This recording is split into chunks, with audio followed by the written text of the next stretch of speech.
I see trees of green, red roses too. I see them bloom for me and you. And I think to myself, what a wonderful world.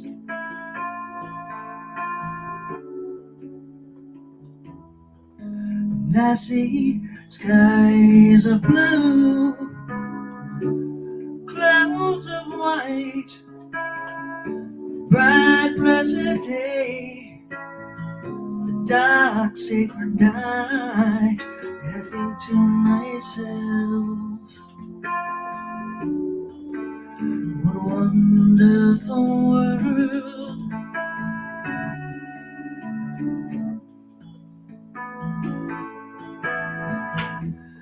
Colors of the rainbow, so pretty in the sky, are also on the places of people going by.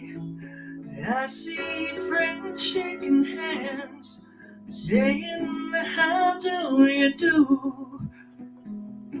They're really saying, I love you. And I hear babies cry, I watch them grow, they'll learn much more I'll ever know. And I think to myself, what a wonderful world.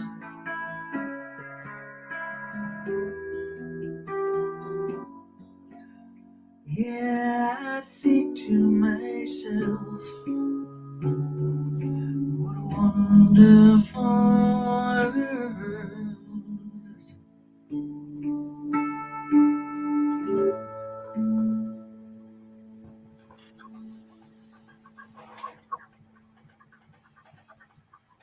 Great job, Barbara. Thank you so much. Thank you, Frank.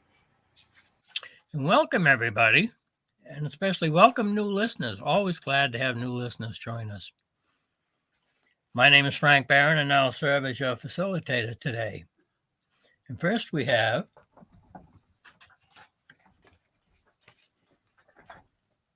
our daily word. The daily word for today is guidance. Divine wisdom helps me discover my unique spiritual path. Tending to my spiritual life keeps me attentive to the whispers of my heart and in tune with my guidance. I am grateful for those moments when I can rely on my spiritual intuition to discern my path forward. But sometimes my guidance feels far away and hard for me to access on my own. At those times, I may seek the assistance of trusted friends and advisors. I may seek the wise counsel of my minister or a spiritual counselor who encourages me to discover the wisdom found in the depths of my own consciousness. Excuse me. She, he, or they pray with me, listen with empathy, and share my joy as my innate wisdom leads me along my unique spiritual path. I am grateful for those who walk the path alongside me. And from the Gospel, according to St. John, chapter 14, verse 26, we have, but the advocate, the Holy Spirit, whom the Father will send in my name, will teach you everything and remind you of all that I have said to you. Guidance. Divine wisdom helps me discover my unique spiritual path. And now for our mission statement. If you know the words, feel free to read them along, say them along with me. We are a loving, nurturing community dedicated to being a positive path to spiritual living, to awaken the oneness with God within us all. We have a few announcements today. For anyone wishing to be added to our prayer list or wanting to add someone to the list, please email Tom at his email address, which is TSCHEINLER, Scheinler at yahoo.com. And check out our website. You can see the weekly announcements, and all our talks are archived there. In case there is something you want to look back and reflect upon, you can find it there. And please note our new mailing address, because the box number was given incorrectly before. So our new mailing address is Unity of the Seacoast, P.O. Box 1676, Dover, New Hampshire, 03821. In Charlie's Meditation, the first Monday of the month at 7 p.m. If you missed it last Monday, we added it to our website. You can view it there. Also, if you'd like a tax letter for your donations from last year, please email Tom. And he will add it, and you will get it to Lynn. Again, his email address is tscheinler at yahoo.com. That's TSCHEINLER at yahoo.com.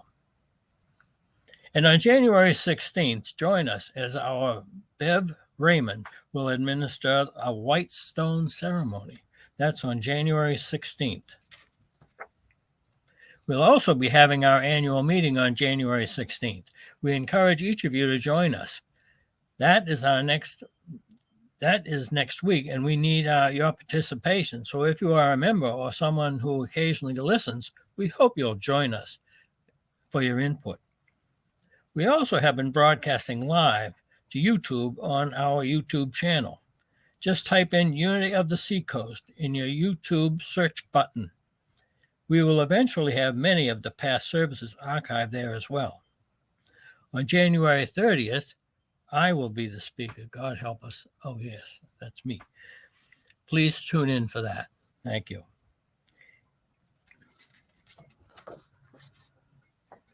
Now then.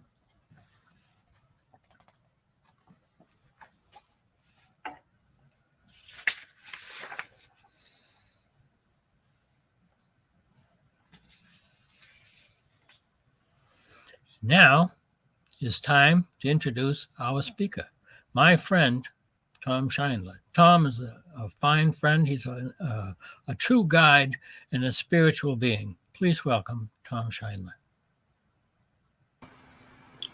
Hi, folks. A little early for me.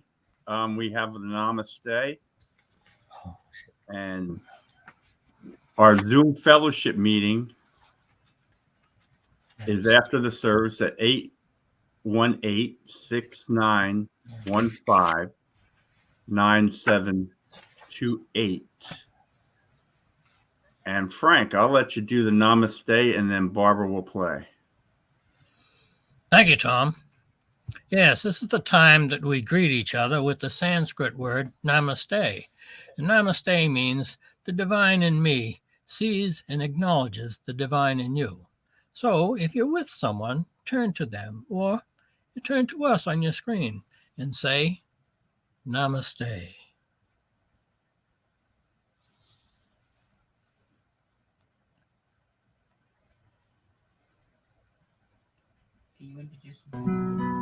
Now,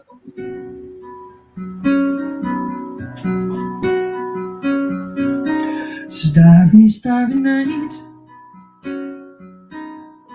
Paint your palette blue and gray. Look out on a summer's day with eyes that know the darkness in my soul. The shadows on the hills. Sketch the trees and daffodils. Catch the breeze and winter chills. Colors on the snowy linen land. And Now I understand what you tried to say to me, how you suffered for your sanity, and how you tried to set them free. They would not listen, they did not know how. Perhaps they'll listen now. Starry, starry night, flaming flowers that brightly blaze, swirling clouds and violet haze, reflecting Vincent's eyes of china blue, colors changing hue. Morning fields of amber grain, weathered faces lined in pain, soothed beneath the artist's loving hand. Now I understand what you tried to say to me, how you suffered for your sanity, and how you tried to set them free. They would not listen, they did not know how. Perhaps they'll listen now, for they could not love you till your love was true. And when no hope was left in sight on that starry, starry night, you took your life as lovers often do. But I could have told you, Vincent, the world was never meant for one as beautiful as you. Starry, starry night, portraits hung in empty halls, frameless heads on nameless walls, eyes that watch the world and can't forget, like strangers that you've met. Ragged men in ragged clothes, silver thorn of bloody rose, lie crushed and broken on the virgin snow. Now I think I know what you tried to say to me, how you suffered for your sanity, how you tried to set them free. They would not listen, they're not listening still. Perhaps they never will.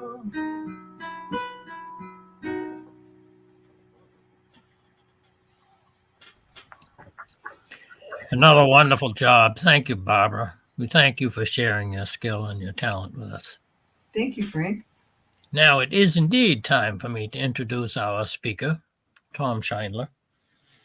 Tom is truly a spiritual leader, an inspiring teacher, and a true friend. Please welcome Tom Scheinler.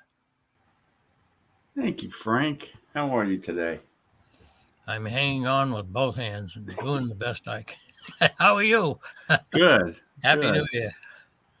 Barbara, again, I think of inspiring songs, and that's in my top 5, as long as I can remember. Excellent. Yeah, I've always been inspired by Vincent van Gogh. Yeah, yeah. In fact, I have a painting that I did in his style that I did. It's called Road to Cyprus. I've always loved him, and I love that song because it's an ode to him. Very cool. Thanks for sharing that. And really, thanks for that song. Every time. I say it every week, but I'm most sincere each time. Thank you. Well, good morning, folks. Today's service is going to be a little different. I'm going to try doing some screen sharing of stuff, so it may get clunky. And please forgive me on that.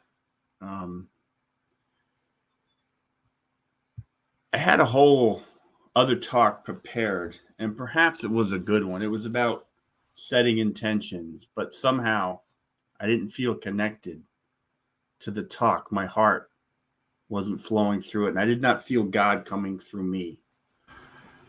So I decided to type "inspire me" into my search engine. I must tell you, I was disappointed.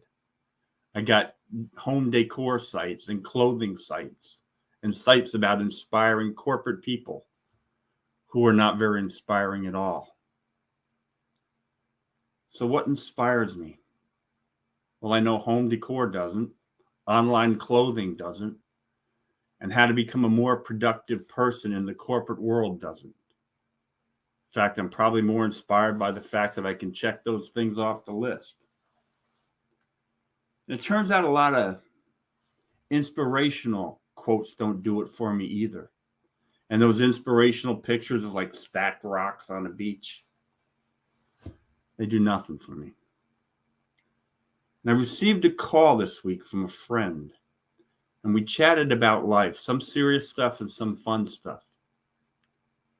And that inspired me. Why did that inspire me? And stuff designed to inspire me did not? Connection. When I was talking to him, I felt connected. And I watch the news, I speak with people, and there seems to be an underlying current of disconnect.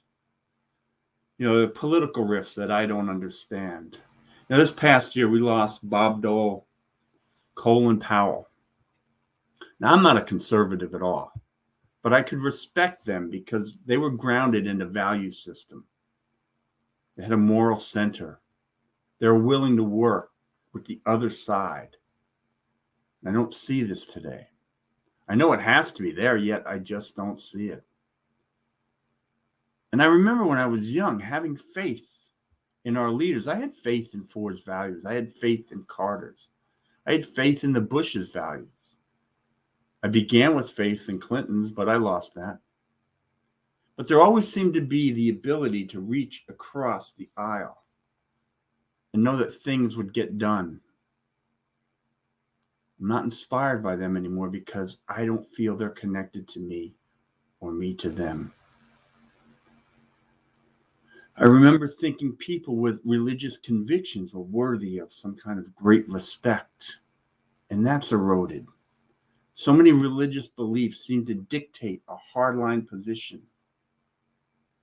Has it all changed, or was I just naive? There's a sense of standing up for personal rights, but now that sense seems to be at the cost of the lives of others. I'm always suspect when people standing up for their own rights means someone else has to die. By that I mean students in schools or in malls or shopping centers, walking down the street. Your guns are used to kill, but the discussion about not killing never happens. I'm not anti-gun, but I'm surely anti-guns being used to kill people. You know, this logic that guns don't kill people, people kill people. It doesn't fly when nobody sits down at the table to discuss how not to kill people. It's like that drugs don't kill people. It's people selling drugs and taking drugs. Yet we clearly understand that we need to keep many drugs illegal. Why do we not see this with guns in the same light? We're in a global pandemic. Yet we act as if our rights have been violated by a disease. I'm not wearing a mask because I won't. I wear mine for you, for my wife, my family, my friends, people I don't know in my neighborhood. I would hope people would wear one for me. Why me? Well, would you save my life if I was caught in a fire or in danger? Would you push me out of harm's way? Well, folks, I'm in harm's way. I've had 2 organ transplants. I'm on immunosuppressants. So you wonder, what are the odds of you coming into contact with someone like me? Well, 30,000 people each year get an organ transplant. So there's a good chance you're going to run into someone like me. And then you throw in all the other reasons people are susceptible. Diabetes, anyone on prednisone or a steroid to control inflammation or breathing, the elderly. Yet somehow the thought of wearing a mask is a violation of a right. Does not restrict you from movement or free speech. Doesn't even restrict you from going in to buy a gun to kill someone. Are we so disconnected from others that we see standing up for another's right to live as a violation of our own right? And I realize there's a lot of disconnect going on. I've witnessed mean things said to others without the thought of what the other person might be going through. Signs with F this and F that with no respect for the kids who might read it. I'm sure I'm not the only one feeling this. There's a sense of disconnect. And I realize that I'm not inspired because I'm not connecting to that which is out there. What do I look at? What do I read? If I don't connect to the things that connect my emotions to others, then how can I be inspired? I still believe that for every act of meanness, every act of empathy or apathy, there's 1,000 acts of love. But it's the squeaky wheel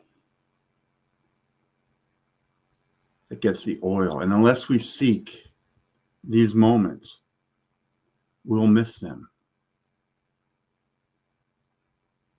So how do we seek these moments?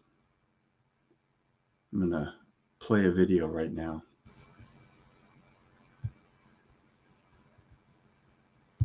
Was like, oh my God, looks like my twin. The truth is, he's been an incredible partner and brother to me. It's been an honor, Uso, and I want to say from the bottom of my heart, I love you, I thank you, and enjoy your new truck. No, man.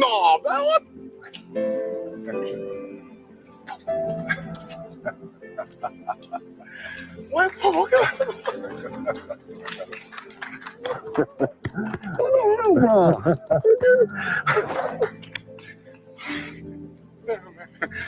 You're welcome, brother. Come on. Damn. 17 years of him giving his blood, his sweat. I mean, this small token of my appreciation. We love you, brother. I love you too.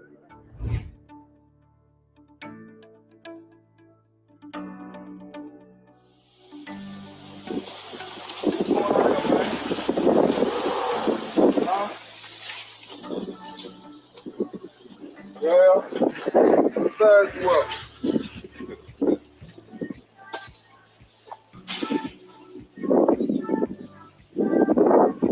Put them on, man. You good? You need them.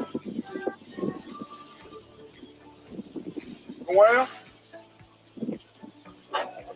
You got some more in the car, don't you? yeah, I got some more in the car. God bless you, man. Get yourself together, man. Get off up there, man. It's all good, man. It's all good, man. Don't worry It's about it, cold. man. I feel. Go get some, brother. All right, man. It's gonna be all right, all right? It's gonna be all right. Don't cry, man.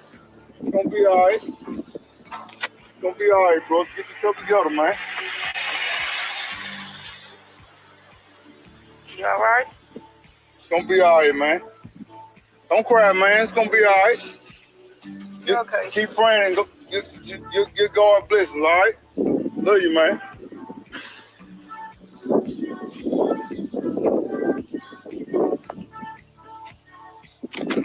God is good. You just never know what nobody's going through.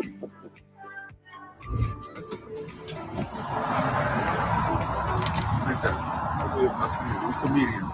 Not illegal. We're comedians.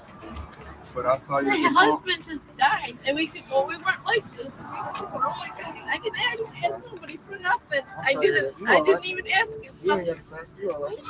Oh my God! You okay? You got love for you. This is you. Take that. Oh my God! Sam, take care. We gotta take care of each other. How did you guys? How did you? Heard you at the pump. He told me that you paid for your gas and penny, so I had to show up. It's only right. We gotta stay together. Like, Take care of yourself. God bless you. How do I thank you and repay Oh, you? you don't have to, man. Forward. That's for you. That's for you, man. Oh my God. I guess he doesn't count. Everyone says he's watching you and watching Yeah, you. definitely watching out with little fight, but we restored. Definitely. Thank you so much.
I hope you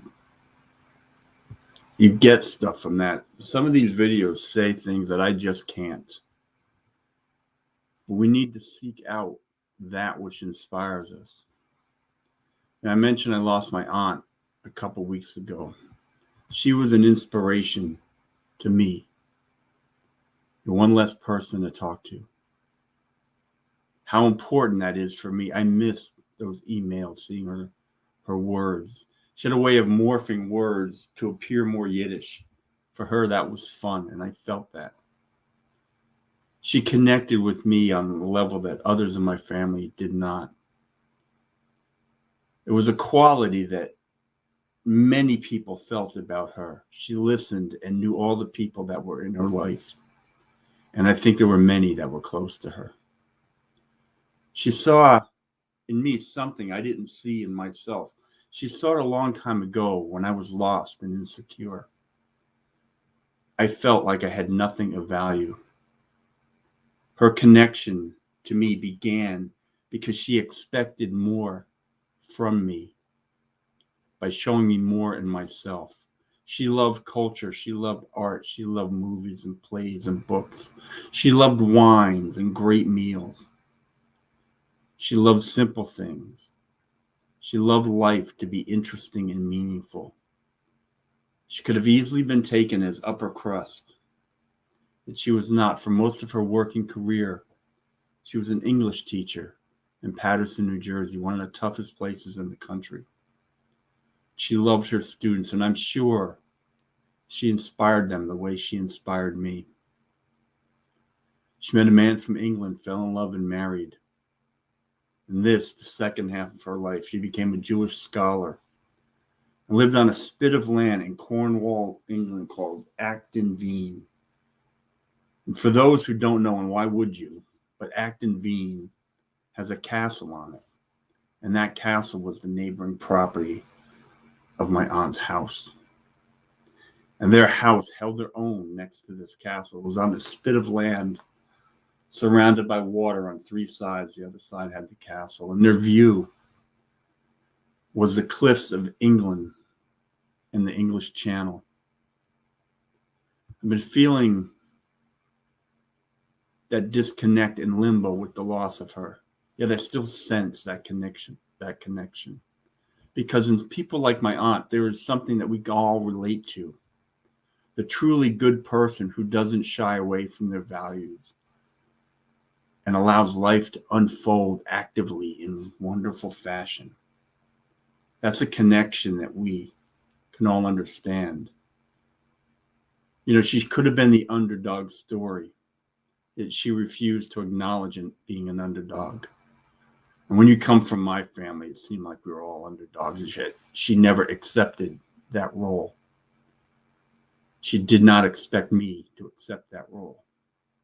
Me, an insecure, depressed kid from Nutley, New Jersey, whose best skill seemed to be turning a wrench or whacking a nail with a hammer.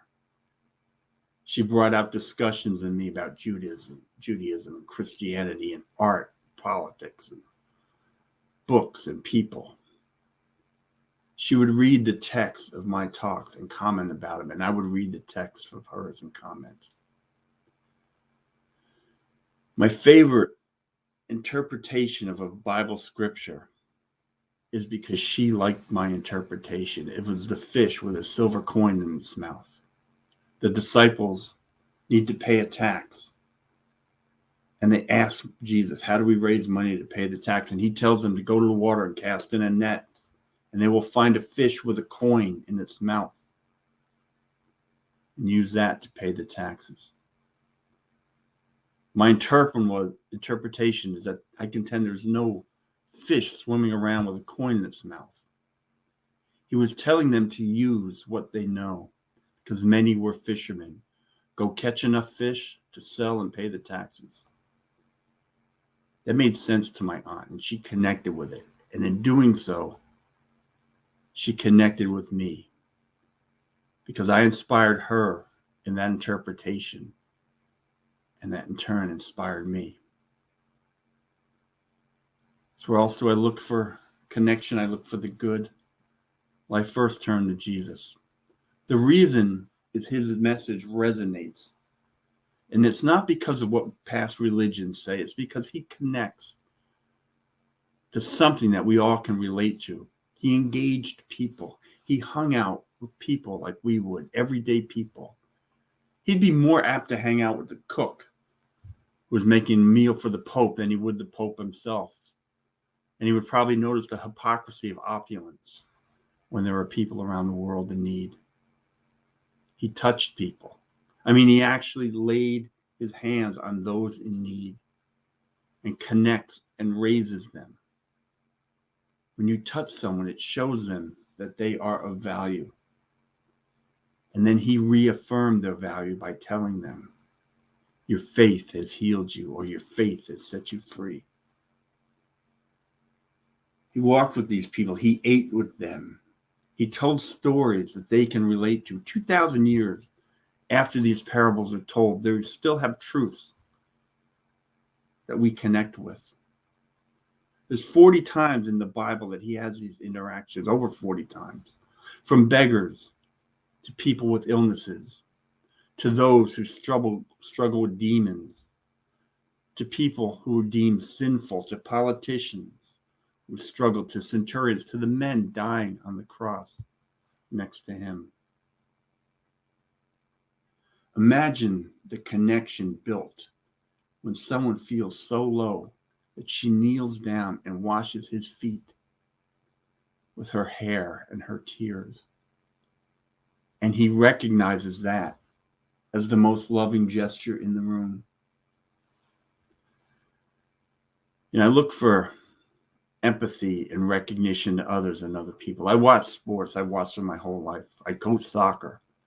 But the sport that moves me the most is track. Because it's an individual sport, training on an individual level. It's very self-focused. But is it?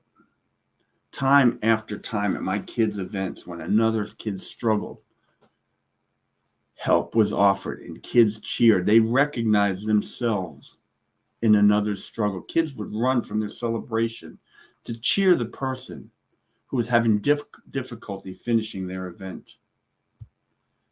YouTube is loaded with track runners who, seeing someone fall, forgo their chance at victory to help, to pick up the person and help them finish. Athletes do this at every level. It doesn't always make the news. LeBron James recognized a Boston fan that he had met at a Special Olympics event and ran over to greet him. Simple gesture, but it was moving considering it was in the middle of a game. Usain Bolt, the runner, over and over, taking time to make moments for the people working the events, walk up with fist bumps, and he would bring a box of souvenirs to give to them so their day was memorable. It's not just sports. How many of us were moved in June 2018 when we learned of the Thai boys soccer team trapped in the underground wells, underground caves? It's an amazing, heartwarming story. The best soldiers in the world, Navy SEALs from Thailand, from USA and elsewhere, came together. And in the beginning, egos butted heads because these are the best trained people in the world. Cave divers were turned away as old men who could do little until the SEALs realized they themselves did not possess the skills. But these cave divers, who were loners, not good in team sports, introverts, but part of a small worldwide community of cave divers, they decided they had the skills. And they called all their friends and they all came. They actually came up with a plan to sedate the kids into unconsciousness so they wouldn't use too much oxygen or they wouldn't panic. The plan was considered crazy. But they had a small break in the rain and they knew that this was the only option because the other option was death. They had hope, but realistically, they expected loss of life. This small group of men did what the best trained crisis people in the world could not, because they acted as if each kid was their own until they got them out and delivered them to their real families. Every kid okay. That's the idea of the fish with the coin in its mouth. It's to use what you know. I'm going to try to share my next video. It gets a little clunky here, so bear with me.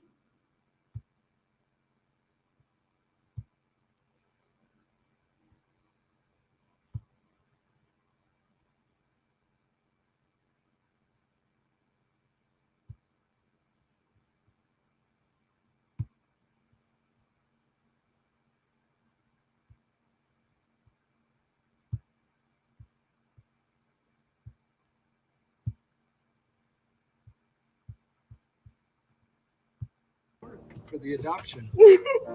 Really? Yep. You're lying. Today's your day.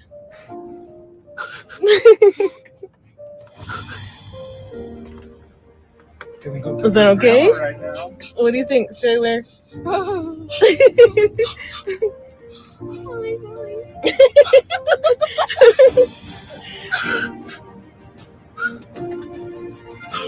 Is that okay? Yeah. Okay. I just need to get over right now. We didn't want you to know it was right now.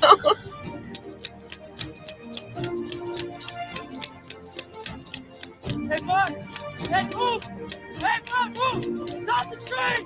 Stop the train! Buddy, move! Move! Move! Move! Move! Oh. Sergeant, be advised. Train stopped. Maybe before it moves. Sit down. Are you okay? Where'd you come from? Look. Thank you. Sean, what's your last Oh name? my God, thank you so much. Thank you so much. Sean, what's your last name? There you go. So now technically your device is on. Can you tell? Oh, it's exciting. Or you can put it down for a second. Just to use the sound. What does it sound like?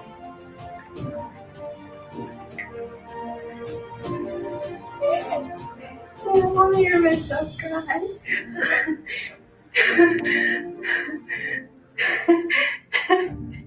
Can you hear me? And you hear your voice? Does your voice sound pretty loud? No, not really. Well, that's good. My laughter sounds loud. Yeah, you'll get used to all of that over time.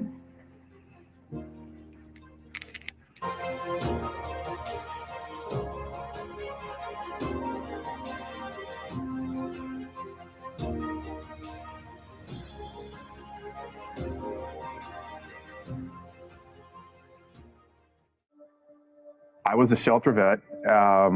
We were euthanizing, and this is the sad part for anyone that's a pet lover. We were euthanizing 50, 60 pets by 10 a.m. a day. Central California was hit the hardest, people losing their homes and have money, and they were dumping their pets in the shelter, right? They just had no choice. And it was during that 5 years that I really gained an appreciation for helping people who really needed the help.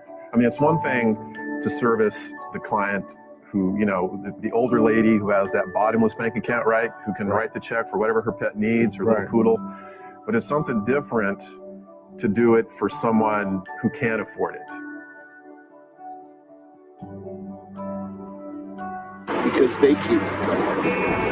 They make me get up and move and pack my stuff up because I know. Take care of it.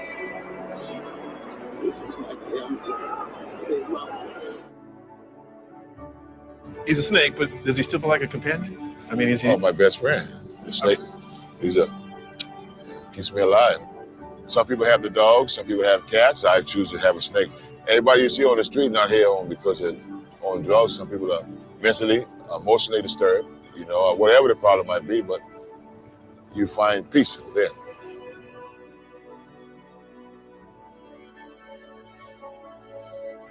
I decided just on a whim to take it one step further, and I went out to an area where people were lining up for lunch. It was like a homeless food line, and a lot of them had pets. You know, they have their pets with them. And so I went out and I just set up a table anyone who had a pet, I just said, come on over if you like. I'll take a listen, look at the ears, treat for fleas, just basic care. Mm-hmm. But that was the moment for me when I saw the joy on their face and the appreciation, the gratitude, because for a lot of these people, that's all they have.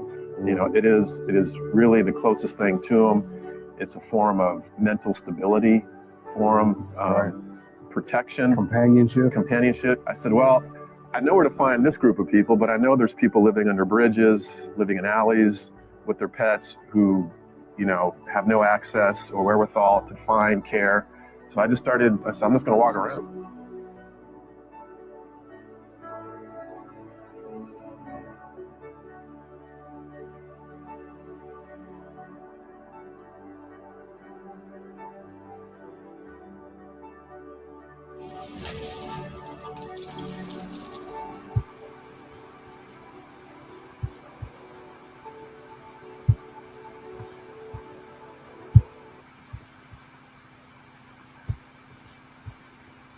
Takes me a second to get out of that.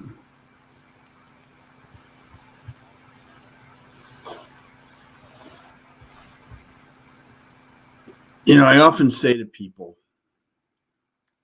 thank you for your kindness. And when I suggested that more people should do this, I was asked, how do you do this? It does not seem practical. Perhaps it's not practical, but it's only 3 extra words. And it brings attention to the person that their kindness matters and they're noticed. It may not change their day, but perhaps it will. To save my life once, someone actually donated the organ of a lost loved one in their time of need. So if the least I can do now and then is to add 3 words to a thank you, then it's worth it. What do we spend our time focusing on? What do we spend our time listening to? News may be okay, but is it leaving you feeling inspired? Or is it leaving you feel broken? Do you feel weighed down by the news? Do you feel yourself carrying it in your shoulders? You can lift. Being kind and inspiring others can be part of your being, because we all get to lift and we get to be lifted. We get to choose in each moment to be kind, and we get to choose what gets our attention. Why constantly give our attention to things that weigh us down? I did this talk today because this is something I needed. I needed to feel inspired. I needed to get out of this limbo. I'm going to do one more video. And I hope you guys enjoy it.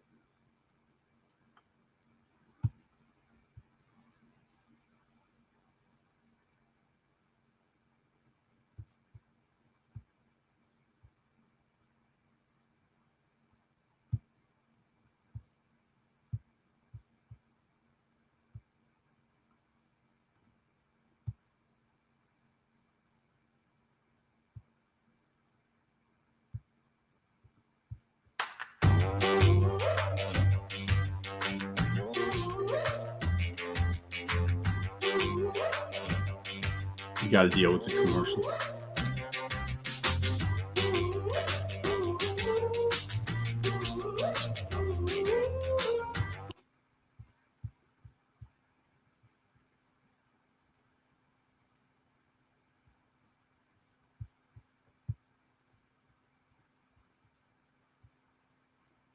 What do we know?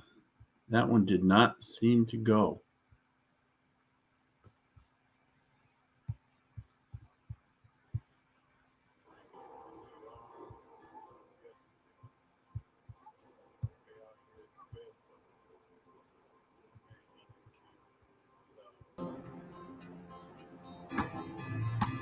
Man, Ethan, yo, that's what's up, you heard? I gotta give it to you, bro.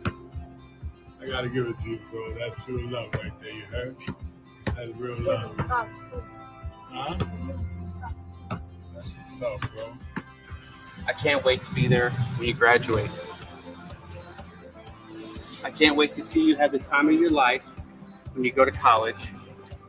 But most of all, Kylie, I look forward to the day I walk you down the aisle on the day you get married, because that's what fathers do.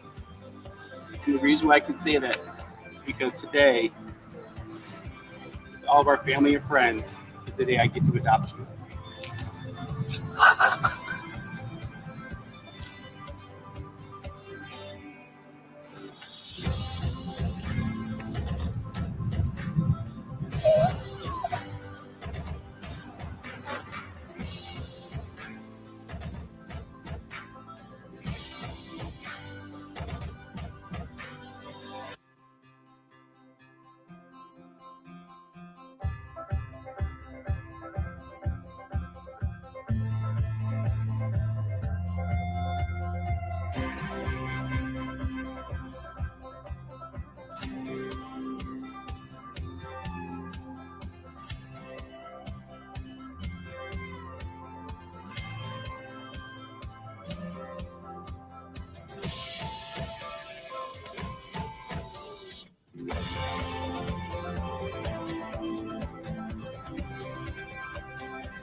Hey, how's it? Where are your shoes? Come here. You say what? What happened? Yeah, I was at my friend's house. Yeah. And then he chased me away. Yeah. So he stole all my clothes over. Yeah. So I had to grab my school shoes and go. Okay, so you're going to Albertine now? Yeah. But it's like kilometers away. How are you going to get there? It's probably a walk. And if someone offers me a lift, I would most probably take. Like this, you don't have clothes, you don't have shoes. I'm trying to help you now.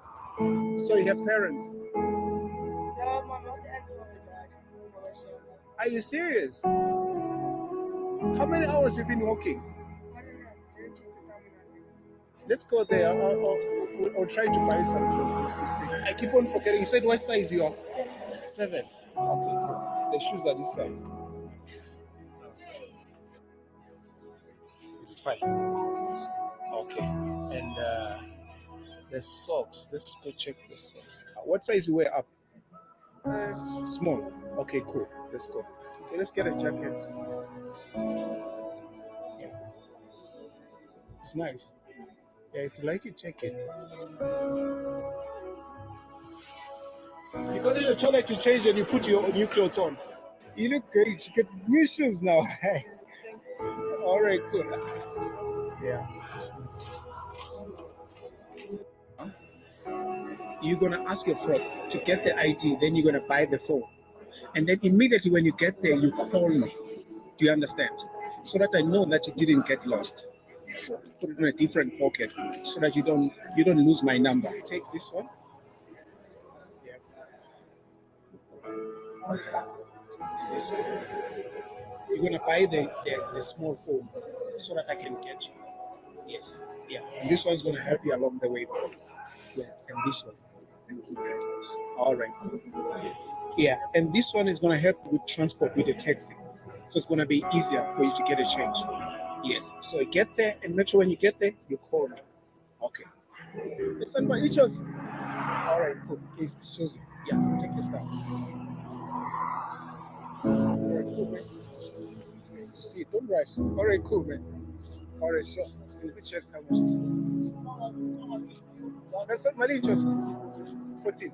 Okay, it's fine. Yeah, 60.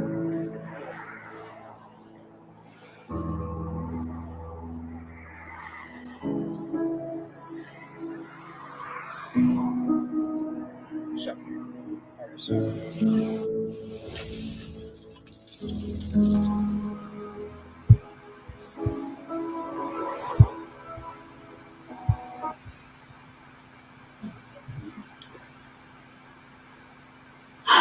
I hope you guys got something out of this today. That last video mentioned that when you're kind to someone, it not only changes you, it changes the world. So what do you say we leave this service today and we change the world? Normally I would do the prayer for others, or I would do the prayer for tithes and offerings. But I just wanted to end on this. I wanted you guys to carry away something a little deeper than that at the moment. It's important to me. I can only give you the best of what I have in here, and I hope you're getting that. So I'd like to finish this service with the prayer of protection.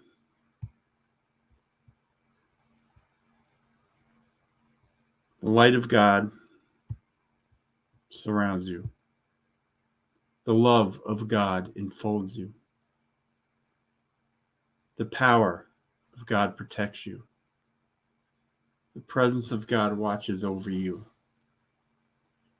Wherever you are, God is, and all is well. Amen.